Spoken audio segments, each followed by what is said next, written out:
Olá, nesse vídeo aqui então a gente vai começar a falar do equilíbrio. Cadê ele? Espera um pouquinho, deixa eu achar aqui.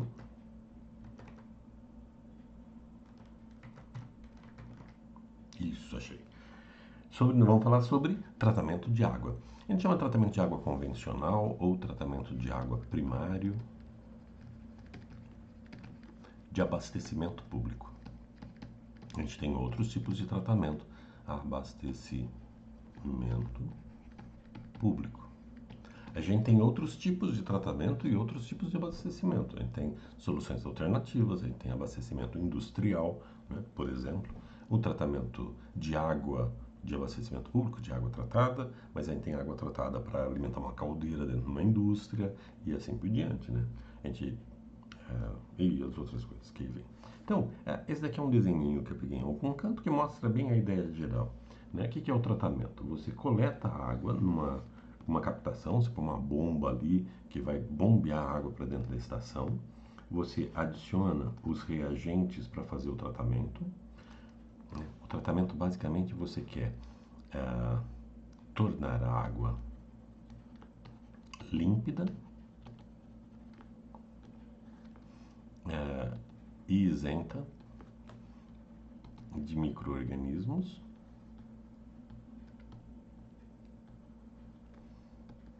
e isenta de compostos tóxicos. Esse é o objetivo. É isso que a gente quer num tratamento. A facilidade ou a dificuldade de fazer isso depende da qualidade da água. Uma água com pouca ação antrópica, num ambiente onde não tem minerais que liberam substâncias tóxicas, é uma coisa. Pegar uma água muito poluída, opa, já é outra coisa. Uma água que recebe rejeito industrial, uma água que recebe efluente doméstico, né, esgoto doméstico, é outra coisa. Então, daí vai tendo os diferentes tipos. Por isso que tem o primário, aí tem os avançados, dependendo da dificuldade. Mas não importa qual tratamento, é isso que a gente quer.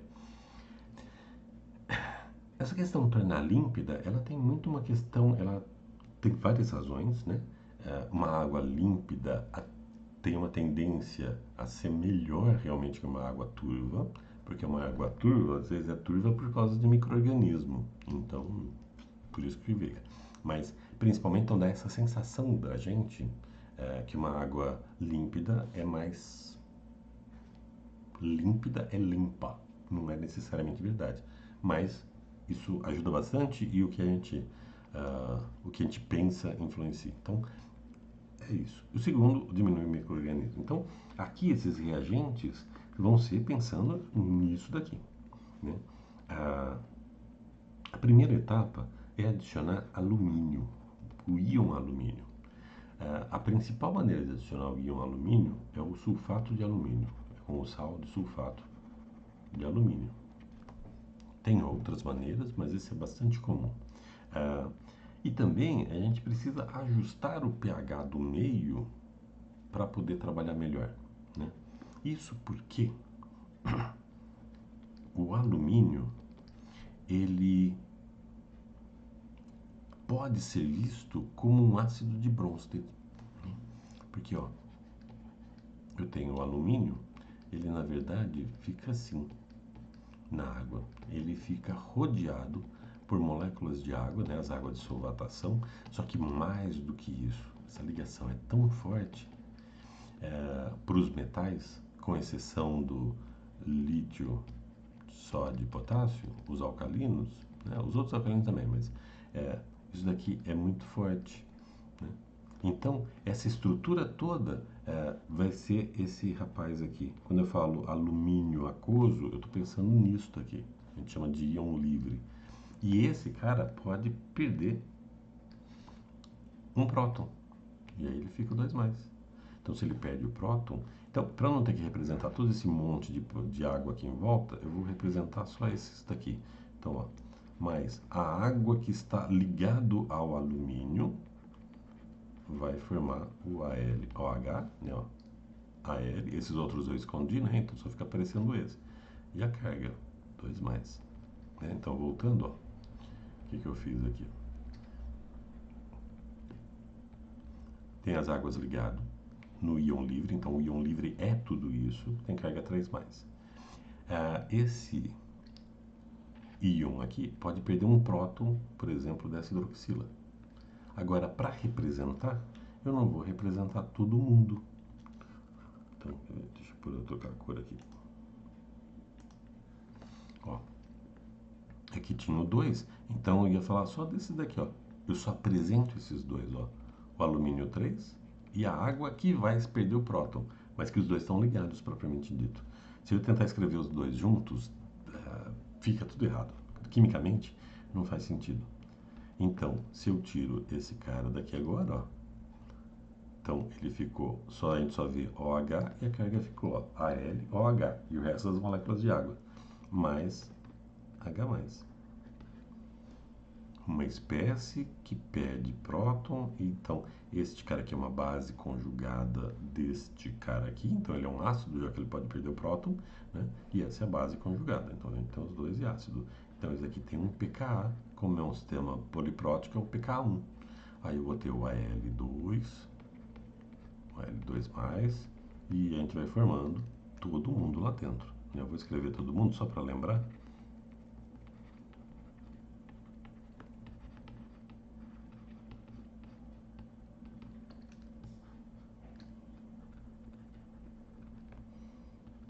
Mais Al+, pKa2, o Al,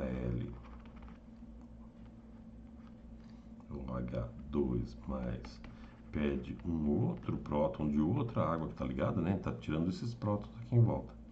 Então fica o AlOH3 aquoso, mais H+, aquoso, pK3, e aí esse AlOH3 aquoso mais água pode também formar o AlOH4- aquoso mais H+, pKa4, né? Vejam, um detalhe disso é que essas espécies que se formam no meio, normal para todos os metais formarem isso, eles vão formar. Quantas espécies vão ser formadas, depende de cada sistema. A gente disse que depende de quantos pKas ele vai formar. O alumínio vai ter pK4, o ferro 3 vai ter pK3, o ferro 2 vai ter pK3, depende da química deles. Isso é tabelado também. Então, mas ó, esse cara aqui é neutro. O nome desses caras é hidróxido complexo. Esse daqui, esse daqui, esse daqui e esse daqui são todos hidróxidos complexos, né? Esse daqui é neutro, né? Então, a gente adiciona aqui, e quando a gente adiciona alumínio, a gente forma todo esse monte de gente aqui. E aí a gente quer ajustar o pH, porque vai ser importante para a gente ajustar o pH. Então, a gente adiciona alguma espécie química para fazer o ajuste. Nesse caso, a gente vai adicionar o KOH, que quando ele entra em solução, ele se hidrata. Eu comentei isso com vocês, eu só estou recordando. Aqui é líquido, aqui é sólido. Opa, aqui é sólido também. Daqui é uma etapa de hidratação. Tanto que a gente falou, alguém me lembrou, que eu não conseguia lembrar o nome desse cara aqui, que é a cal virgem. Quando a gente adiciona água, esse daqui chama cal apagada ou cal hidratada, né? Porque você teve que adicionar água, né? Então, é muito comum adicionar espécies como, por exemplo, a cal, mas pode-se colocar outras espécies. Mas o objetivo, no final da história, é ajustar o pH, aquilo que a gente fez lá no cálculo no vídeo anterior. Então, quando a gente adiciona aqui o sistema certo, ele vai levar a formação. Deixa eu ver se tem aqui.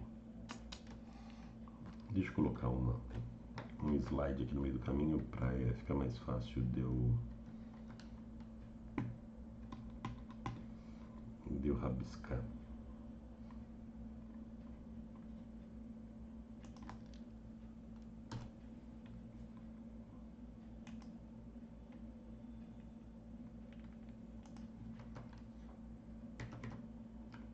Aqui, né? Então, a gente adiciona então o alumínio, Veja que se for sulfato, qualquer outro íon, esse íon ligado aí, ele é um contra-íon, ele vai ficar lá na solução e o que importa para a gente é o alumínio. Aí a gente vai adicionar a espécie aqui para o ajuste do pH. E aí vai formar flocos. Vai formar um gel em flocos. E aí esses flocos vão se aglutinar, eles vão se... à medida que passa o tempo e que eles vão caminhando ao longo eles vão caminhando aqui, então esse daqui está em fluxo, né? Ele está aspirando a água, então a água está passando, já está adicionando alumínio, mistura, e aí entra nesses tanques aqui até a velocidade diminuir. Então aqui ele vem andando devagarzinho, aí esses flocos começam a se unir, então fica um floquinho, mais perto de um floquinho, mais perto do outro, mais perto do outro. Aí outro floquinho, fica mais perto do outro, fica mais perto do outro, mais perto do outro. Isso daqui fica pesado, isso daqui tende a decantar. Aqui em solução, aqui decanta. Então aqui a gente chama de coagulação. Sólidos se ligando para formar uma coisa mais pesada e aí eles depositam aqui no fundo desses tanques aqui.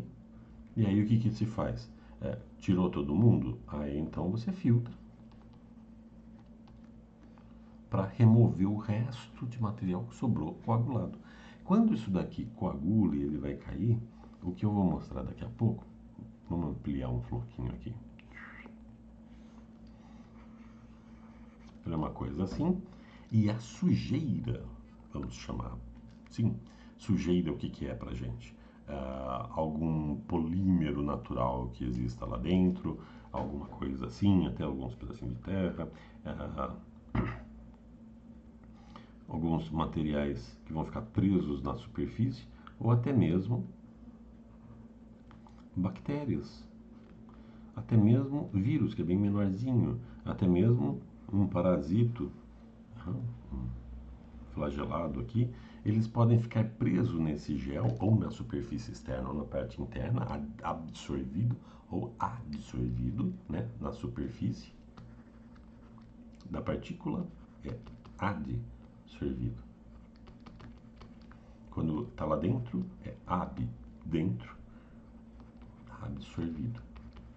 E quando você não sabe se está lá dentro ou se está na superfície, você chama ele simplesmente de a espécie está sorvida. Houve uma sorção. Você não sabe se é uma adsorção ou se é uma absorção, né? Então, às vezes a gente fala assim. E aí você filtra.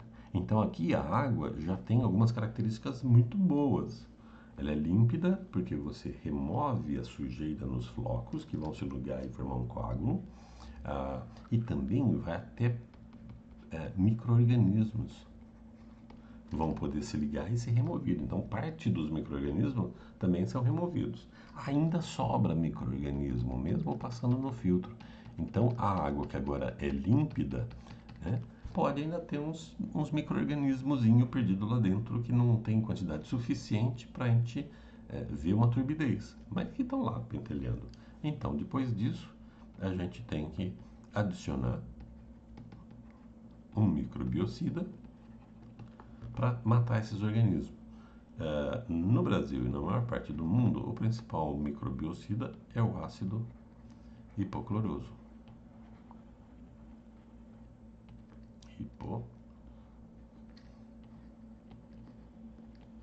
Existem outros e tudo mais, mas esse assim, é o campeão de ser usado. Tem muita vantagem, tem desvantagem, mas por enquanto as vantagens ainda estão ganhando. É o ácido hipocloroso, que a gente acaba conhecendo como cloro, né? Como cloro livre. Né? Tem isso. Aí sim, aí depois disso, aí leva um tempo, porque os bichinhos não morrem imediatamente, eles demoram um tempo para morrer na presença do microbiocida. Aí sim, você tem uma água limpa. Né? Eu vou mostrar isso melhor, tem mais uns detalhezinhos perdidos aqui no meio do caminho. Né? Mas pera um pouquinho. Do que é esse floco aqui? Eu disse que formava essas várias espécies, ó, todas em solução. Aqui tem uma coisa, aqui tem uma coisa, ó, todas em solução. É que eu não contei um detalhe, não agora, né? É que essa espécie, o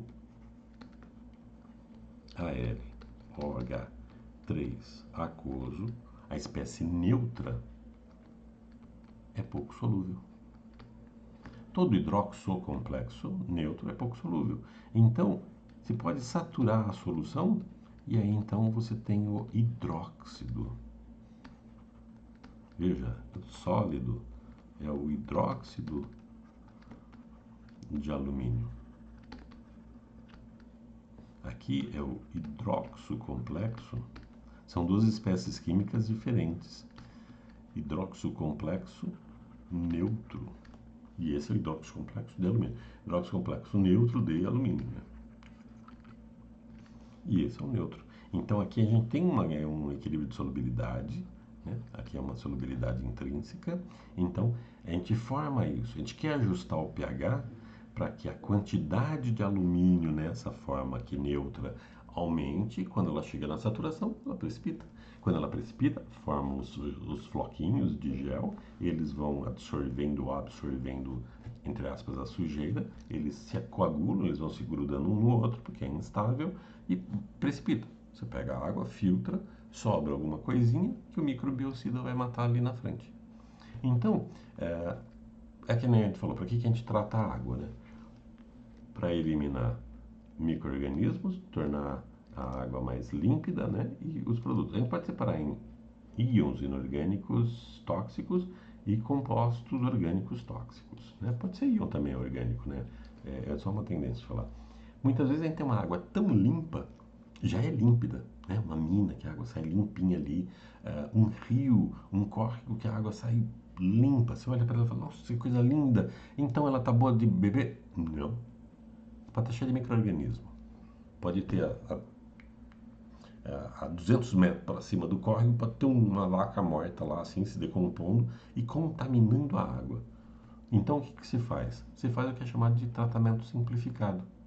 Eu não preciso fazer coagulação e tudo mais para remover as espécies químicas para diminuir torná-la mais límpida. Ela já está. Então, a gente faz a cloração. A gente adiciona o ácido hipocloroso. E também a filtração e depois distribui. A fluoretação, adicionar flúor no meio, é uma prática comum no Brasil, muito útil para melhorar a resistência dos dentes, cria uma camada de fluorapatita. Existe uma discussão muito grande hoje, até que ponto vale a pena fluoretar a água e não fazer de outra maneira, mas durante muitas décadas foi essencial. Se hoje já não precisa tanto, é outra história, mas foi essencial. Né? Aí a gente tem então a fluoretação, legal, e distribui. Se vier de um rio, de um lago, que nem o que acontece aqui na universidade, na própria cidade, a fonte de onde está tirando não é uma água límpida de forma alguma. Tem uma boa contaminação. Então o tratamento já é o tratamento convencional, tem essa etapa de floculação, decantação com alumínio, depois filtra, depois clora, adiciona o flúor, né, o fluoreta, né, e depois distribui. E aí, se ela é muito contaminada, e isso tudo, se é límpida, mais ou menos, tem critérios muito bem estabelecidos, tem órgãos do governo que definem isso, é uma coisa muito bem feita.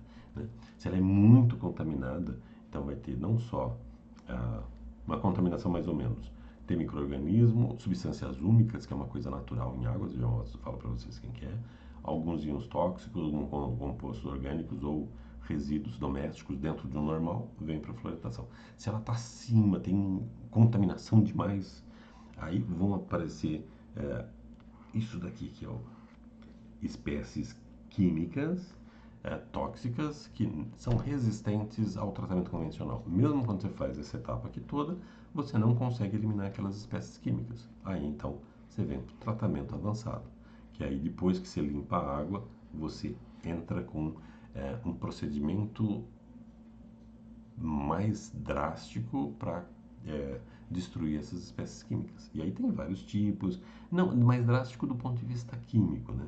Por exemplo, luz ultravioleta, que é bastante forte para quebrar ligações, uso de ozônio e um monte de coisa assim, né? catalisadores que vão levar à decomposição, coisa assim. A gente só vai estar preocupado aqui.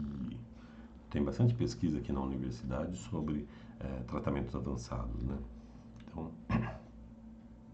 Então, só quero falar então sobre ele, sobre de onde que aparecem esses micro-organismos, esses compostos tóxicos, né? Por exemplo, uma água de mina, ela pode ser límpida, mas ela pode ter micro-organismos e compostos tóxicos. Os micro-organismos, eles podem aparecer do próprio ambiente, da própria biota do solo, né? Existe um meio rico e diverso de micro-organismos ali, que podem ser patogênicos ou não, que podem causar doenças para a gente ou não.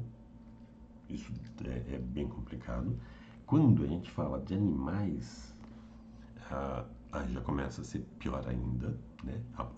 E principalmente mamíferos, porque aí os organismos, os micro-organismos que são patogênicos para esses mamíferos, muitas vezes também é para o ser humano. Então a coisa começa a ficar mais complicada.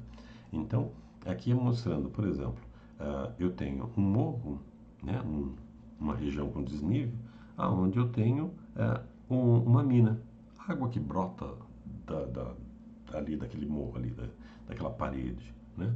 E a gente fala, nossa, ela tá límpida, bonitinha. Mas aqui em cima pode ter um boizinho aqui que está defecando e esse boi está contaminado ou não, mas a água, a solução contaminada com os micro-organismos podem chegar aqui nessa água aqui. Não vai mudar a cor, porque a parte visível das fezes do animal está sendo retida aqui no meio. Aqui vem só uma solução que se dilui aqui dentro. Então, quando chega aqui, tem um organismo. Né? A principal maneira da gente verificar na água se existe contaminação é identificar a presença de uma bactéria chamada E. coli, Escherichia coli. Né? Ela é pouco patogênica, né? Depende da cepa, mas a gente mede ela não porque ela é pelo perigo dela em si, mas pelo caminho de contaminação. Se essa água aqui, essa fonte, tem a presença do E. coli, então significa que se esse boi tiver com alguma doença, alguma doença transmissível para o ser humano, então as fezes dele vai estar contaminada e vai chegar aqui na mina. Então, por isso a gente tem um cuidado muito grande, principalmente com minas, não só, mas minas, a gente tem que tomar muito cuidado para saber, ficar monitorando isso. Né? E é difícil que muitas vezes a população acha que a mina é água pura, porque como é límpida, é pura. E você tem que falar para eles, mas ela pode ser contaminada, ela está contaminada com bactérias, né? O que normalmente mexe um pouco com a população. Você fala assim, essa água está contaminada com fezes. Você quer continuar tomando? Tudo bem, né? Tudo bem nada, não pode. Né? Mas aí ela se convence um pouquinho mais. Né? Então aqui tem a lei que regula qual que é a concentração que pode ter, tanto de compostos químicos quanto de bactérias. Né? Não tem como você ser totalmente isento, mas existe um número razoável, onde não faz problema, a partir de um certo número é complicado. E também pode ter compostos inorgânicos tóxicos, mesmo sem ação antrópica. Né? Ação antrópica tem uma fábrica que está liberando aquele material, um composto tóxico, é uma coisa mais direta. Né? Mas não, às vezes, mesmo sem a presença humana, continua tendo. Eu marquei aqui 3 exemplos usuais. Arsênio nos lençóis freáticos em algumas regiões de Ouro Preto e Mariana, né? O tratamento lá tem que levar isso em conta e leva, né? Uma região em São Paulo, perto da Grande São Paulo, tem um teor de fluoreto muito alto. Eu não escrevi aqui, alguma coisa maior que 0,5 miligramas de fluoreto por litro, que é o valor máximo permitido na portaria. Tudo é nome de lei, desculpa. É na portaria MS 888. Né? Então define que o máximo que se põe de flúor é 1,5. Naturalmente, em algumas regiões em Suzano, está acima desse valor. Então o tratamento tem que levar em conta isso, porque excesso de flúor começa a causar problema. Assim como em Ubá, tem excesso de ferro em algumas regiões.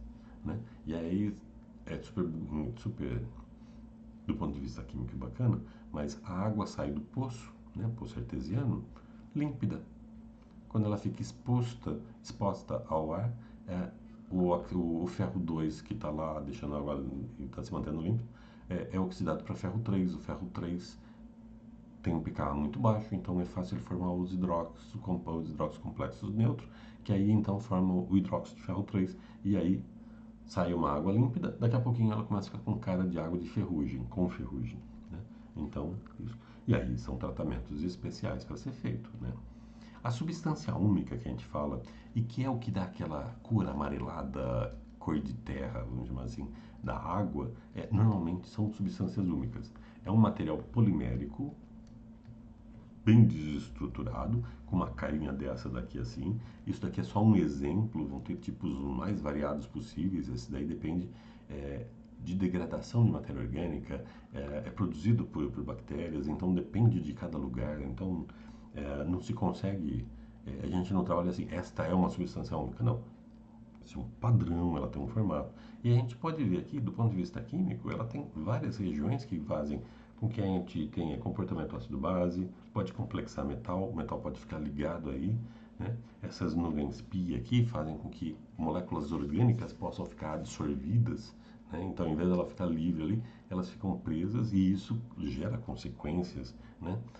Então, quando a gente vai tratar, a gente elimina isso aqui. A floculação, via de regra, elimina essas substâncias úmicas, independente de qual a estrutura dela, né? E aí, vamos só voltar, só para mostrar para vocês. Então, deixa eu voltar aqui e tentar lembrar o que eu estou querendo falar para vocês. Ó, nós temos o tratamento de água.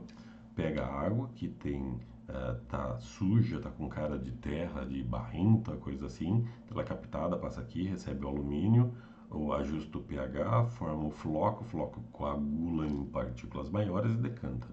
Essa partícula, esses flocos são formados do hidróxido de alumínio, né? E flocula. Tá, mas por que coagula? Por que as partículas são pequenininhas? Porque elas se unem. E se elas se unem, por que elas não se separam de novo? Né? Se unir tudo bem, mas por que não separa? Né? Na verdade é porque tem um detalhe associado ao que a gente chama de material coloidal, que é quando a espécie, elas são partículas já, mas muito pequenas, né? Então, aí ela entra em outra característica, né? Ela está ali de micrômetros para baixo.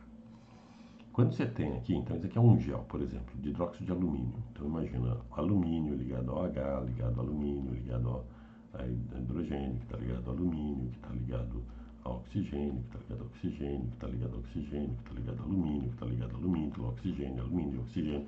Então ele está formando aqui dentro uma cadeia, né, de alumínio e flocos em 3D, e isso é flexível. E na superfície dele vai acabar sobrando, queira-se ou não, tem hora que sobra um alumínio com um OH aqui, sobra um outro alumínio, não vai ficar o oxigênio sozinho, aqui vai ser um oxigênio ligado com outro alumínio. Então ele vai tendo aqui uma superfície que pode ter, normalmente, alumínio e hidroxilas livres aqui. E essas hidroxilas têm comportamento ácido-base, essas que estão na superfície, né? Porque é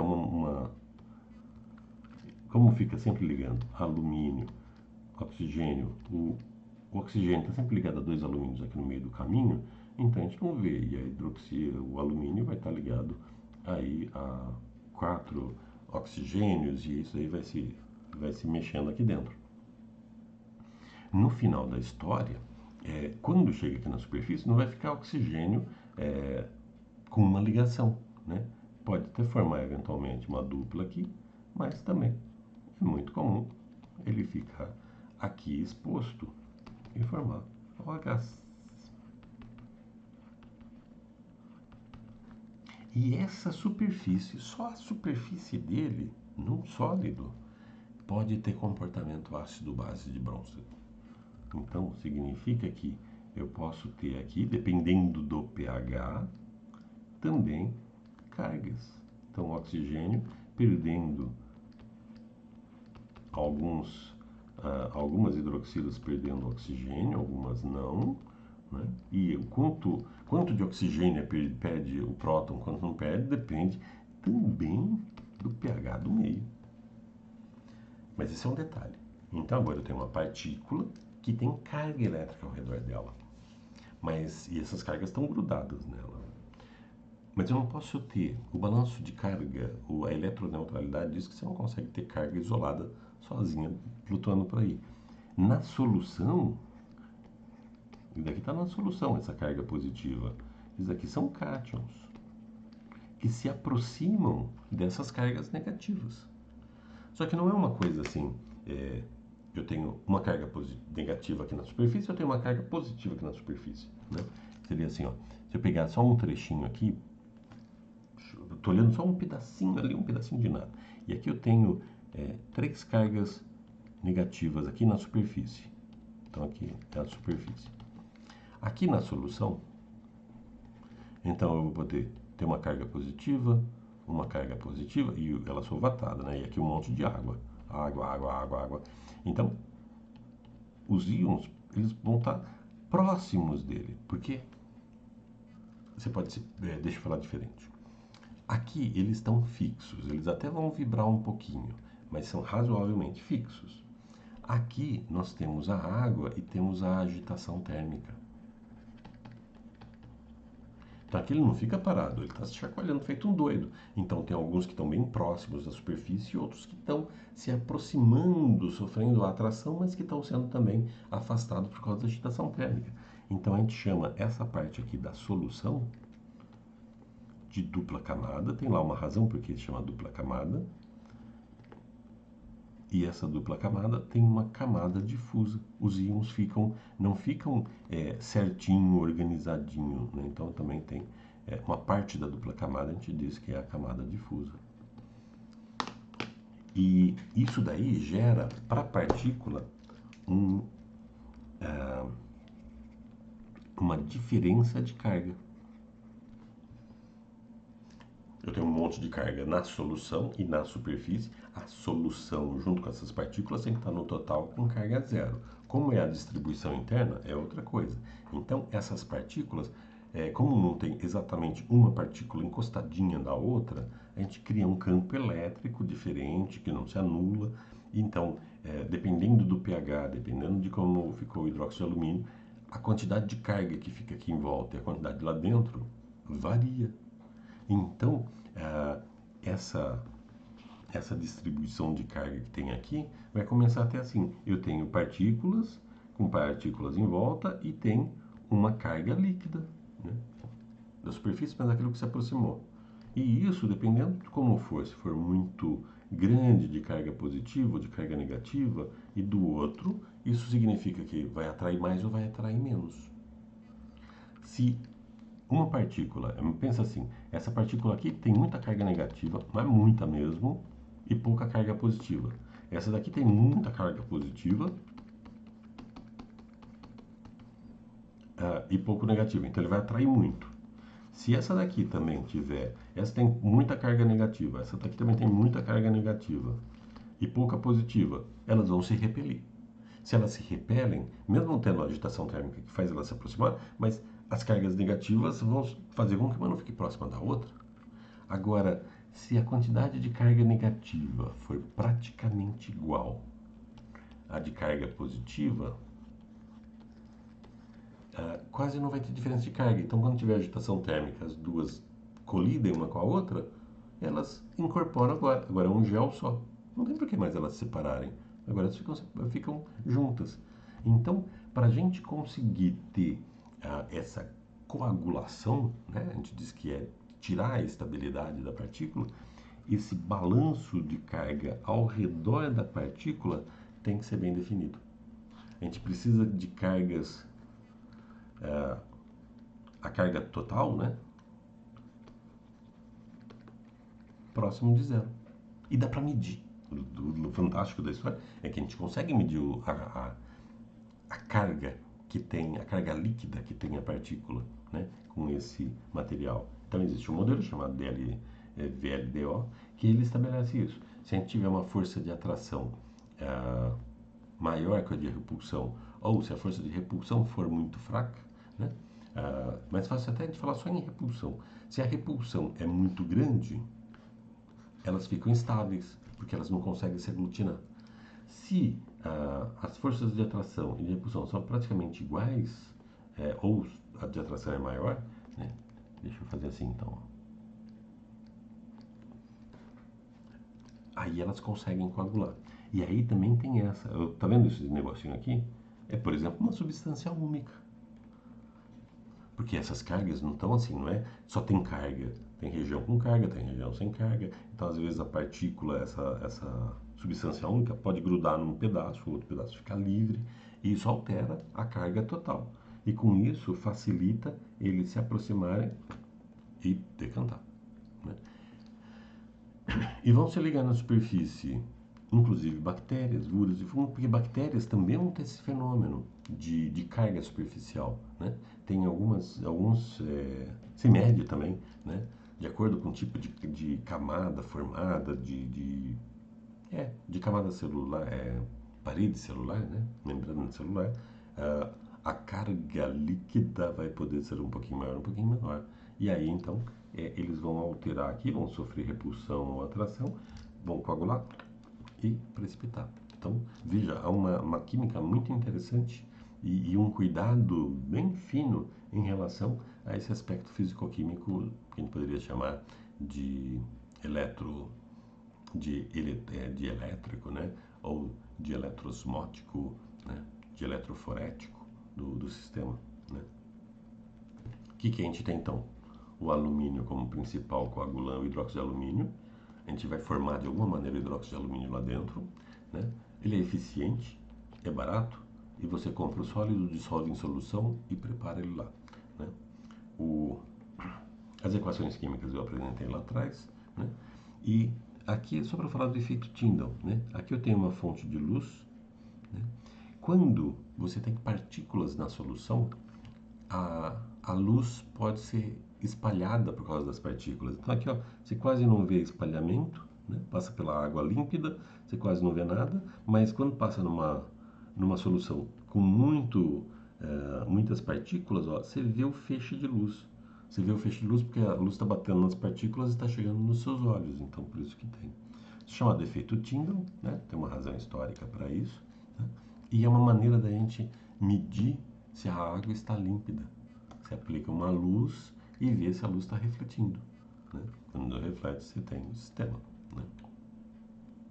Falei lá do hidróxido de alumínio. Então, o hidróxido de alumínio tem os seus vários pKa's, aquele diagrama de distribuição de espécie, DDE. Então, a gente tem a espécie neutra, é o alfa 3. Quando a concentração dessa espécie aumenta, a gente tem a saturação. Se tem a saturação, significa que nós estamos formando o hidróxido de alumínio. E aí, então, ó, alfa 0, alfa 1, alfa 2, alfa 3. Aqui está o alfa 3. Ó, se eu vou vindo para esse pH, a concentração dele, pH vai ficando acima de 5, ó, a gente vai aumentando. Só que tem uma coisa. Ó, aqui tem uma concentração bem alta, o alfa é bem alto. A concentração depende de qual, a concentração analítica também, né? Lembra? Concentração da espécie vai ser o alfa, no caso alfa 3. Nossa, está parecendo 23 daqui. Pera lá. Alfa 3 vezes a concentração analítica de alumínio. Então, e a saturação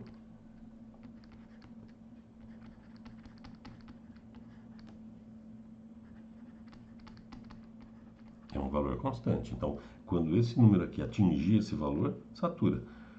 Se esse valor for alto, menos em valor baixo de alfa 3, menos em pH mais baixo, já chega nesse valor. Se a concentração de alumínio for baixa, eu tenho que vir até valores bem altos de alfa 3 para poder formar. Só que veja, como ele é um intermediário aqui, ó, está aumentando o alfa 3, estou aumentando o pH, está aumentando o alfa 3, está aumentando a espécie que vai saturar. Né? Mas se eu continuo aumentando o pH, ó, daqui em diante, está diminuindo o alfa.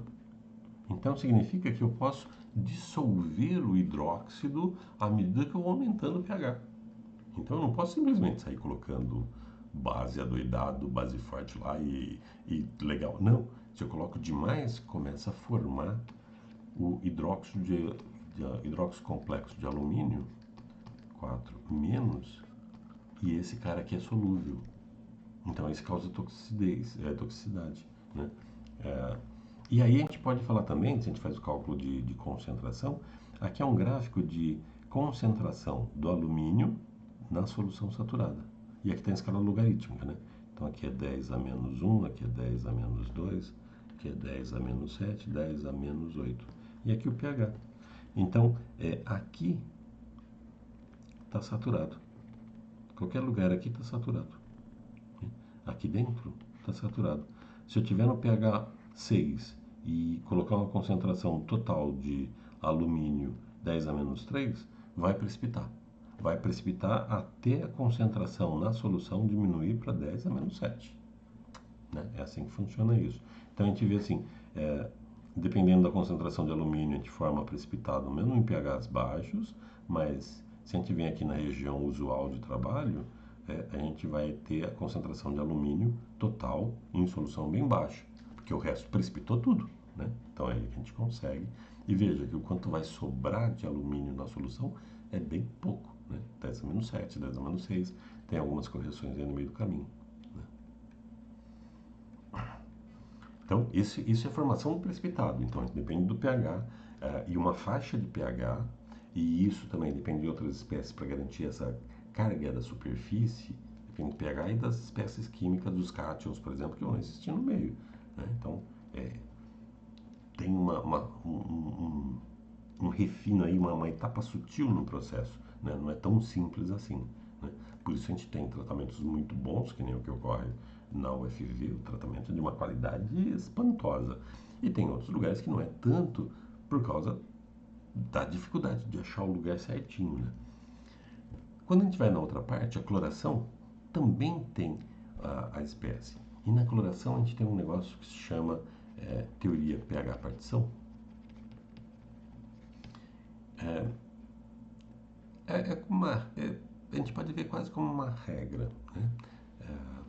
Que normalmente é a espécie neutra que atravessa a membrana celular. Atravessa a membrana celular. Isso é chamado de transporte passivo. É um transporte passivo. A gente tem outros mecanismos que são transportes ativos, que consomem ATP por enquanto, por exemplo, que a gente não está considerando. Mas muitos processos, muitas espécies químicas são absorvidas por organismo por processo passivo. E uma dessas espécies é o HCl. O ácido hipocloroso. Ele é um oxidante forte, então quando ele consegue atravessar a membrana, ele altera muito o sistema, ele destrói muitas espécies químicas e leva em colapso. Você pode falar, bem, o hipoclorito também é um oxidante forte. Mas tem um detalhe, o hipoclorito não atravessa a parede celular. Então, para a gente ter o hipoclorito, que seria o alfa 1, não é muito interessante. Para a gente é interessante ter o alfa 2. Desculpa, alfa 0, né? A espécie totalmente protonada, né? Alfa 0, o hipoclorito, alfa 1. Quando a gente tem bastante do hipoclorito, a eficiência de cloração é melhor, né? Eficiência de cloração, nesse caso, é uma questão temporal, né? Você tem uma quantidade de ácido hipocloroso, se você esperar bastante tempo, vai dar tempo dele reagir e destruir tudo dentro da bactéria. Então, mesmo concentrações pequenas vão causar problema. Se você coloca concentrações altas, ele atravessa rapidamente e já destrói, já leva a colapso os processos químicos dentro da bactéria rapidamente, né? Então, veja, no pH em torno de 7, que é como a gente costuma trabalhar, né, embora a água possa ter valores de pH bem mais amplos, mas, via de regra, se tenta trabalhar numa faixa mais estreita. A gente tem boas quantidades, né, do ácido hipocloroso, né? Claro, poderia ser mais, a partir daqui praticamente só tem ácido hipocloroso, mas também o pH começa a ficar muito ácido e começa a trazer outros problemas. Então, a cloração depende da concentração da espécie ativa e do tempo de contato, né? Essa seria a carinha do E. coli. E o teste normalmente é feito assim, matar 99%. Difícil você falar que mata 100%, né? O tempo necessário para matar 100% seria né? Muito, muito grande por causa dos problemas cinéticos. Então, o que se tem é esse cara. E existe uma expressão que relaciona o tempo de perda, tudo certinho. Qual que é o tempo para cada concentração de cloro e, portanto, concentração de ácido hipocloroso, né? Qual é o tempo necessário para matar a E. coli? E que também é bacana, porque quando se matou 99% das E. coli, as outras bactérias também já morreram. Ela é uma bactéria bastante resistente, né? Então, você conseguiu destruir ela, tudo tá em ordem.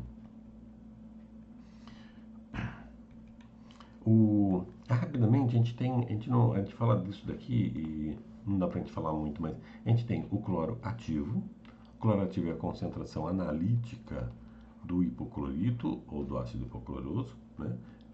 Tudo que eu tenho, e aí eu posso ajustar o pH e ter a concentração do ácido hipocloroso. Em tratamento, raro a gente falar para os outros em termos de concentração no equilíbrio do ácido hipocloroso. Se fala sempre de concentração analítica.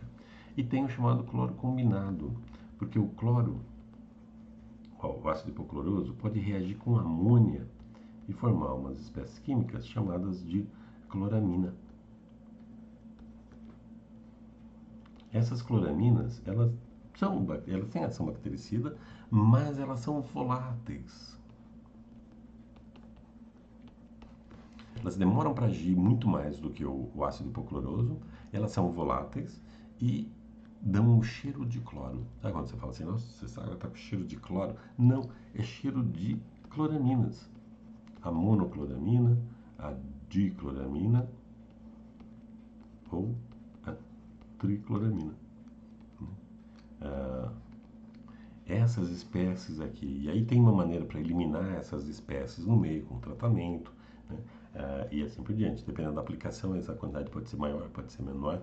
Então tem, mas piscina principalmente, a gente tem muita essa história, tô sentindo o cheiro de cloro. Não, na verdade você está sentindo o cheiro da cloramina. E normalmente a amônia vem da urina. Então você já faz as suas, você já pensa tudo o resto, né? A cloração, né? A fluoretação, então, terminando, quando a gente fala de soluções concentradas de flúor, a gente fala de uma forma de um dímero, né? Mas aí depois a gente também tem essa forma convencional do fluoreto dentro da solução em concentrações mais baixas. Ele não dimeriza, ele não se liga para formar os 4, né? E aí então o flúor, normalmente a gente fala do fluoreto realmente, desde 53 no Brasil se tem a cloração, isso foi muito bom para reduzir a cárie, é uma coisa super bacana, né? E como eu falei para vocês, hoje tem alguma discussão se é correto, se é adequado, não é adequado, como que é, mas ainda se floreta. A melhor coisa é floretar ainda a água. Não chegou num consenso, mas os benefícios ainda são muitos, né? E então esse é o tratamento convencional, né? O fluoreto também tem um comportamento ácido base, né? E ele tem formas de adicionar fluoreto, né? A gente não adiciona fluoreto de sódio, a gente põe outros compostos mais fáceis de trabalhar, mas isso eu acho que já avança um pouquinho demais, né? Então era isso que eu queria falar para vocês sobre o tratamento de água.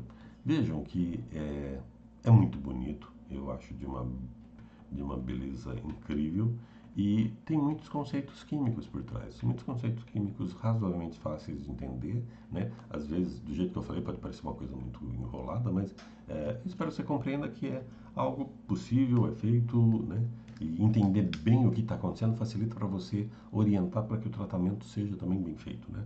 Porque vocês, tradicionalmente, tratamento de água é feito, é estudado, é uma área da engenharia civil. Então, por isso que a preocupação em falar com vocês um pouquinho, né? Era isso que eu queria falar com vocês. Depois eu vou ter lista de exercícios sobre isso, né? E aí eu vejo vocês, eu acho que já na aula, ok? Então, tchau. A gente conversa depois. Deixa eu achar aqui. Isso, espera um pouquinho. Isso, agora sim. Tchau.